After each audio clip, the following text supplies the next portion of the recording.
Nous avons abordé les différentes fonctions de l'entreprise. Voyons maintenant comment nous pouvons représenter sa structure. La structure peut décrire les répartitions des tâches, les détenteurs de l'autorité et les relations entre les personnes ou les services.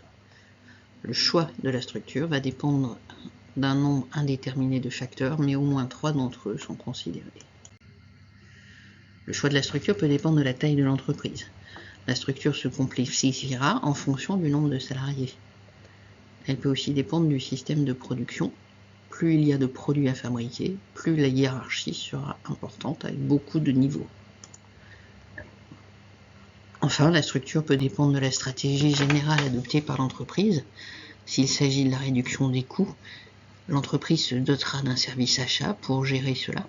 Si l'entreprise est plus tournée vers l'innovation, elle se dotera d'un service R&D, recherche et développement.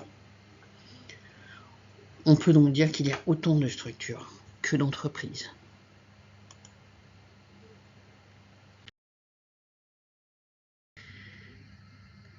Il y a quand même 2 structures qui existent, la structure fonctionnelle et la structure hiérarchique. Dans des temps très lointains, M. Taylor a réfléchi à une structure fonctionnelle.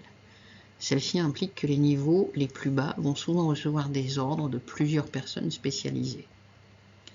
La pluralité des spécialistes permet de pallier rapidement les problèmes, mais permet également d'avoir des ordres contradictoires. Donc, ce qui peut être d'un côté positif et de l'autre négatif. Il y a également la structure hiérarchique. Elle, c'est M. Fayol qui l'a décrit. Il s'agit de n'avoir qu'un seul niveau de commandement. Une personne a un niveau supérieur hiérarchique, son N+1. Ce N+1 a lui-même un niveau hiérarchique au-dessus, etc.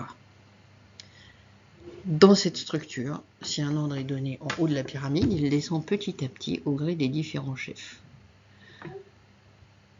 Au risque, cette fois-ci, qu'il y ait une déformation au fur et à mesure de la descente. Pour réaliser un organigramme sur informatique, il y a de nombreux outils à votre disposition. Des outils gratuits, des outils payants. Pour un organigramme hiérarchique simple, vous pouvez également utiliser le SmartArt, qui est un des outils que l'on trouve dans les produits Microsoft Office, que ce soit Word, Excel ou PowerPoint. À vous de voir ce qui vous paraîtra le plus utile et le plus pratique.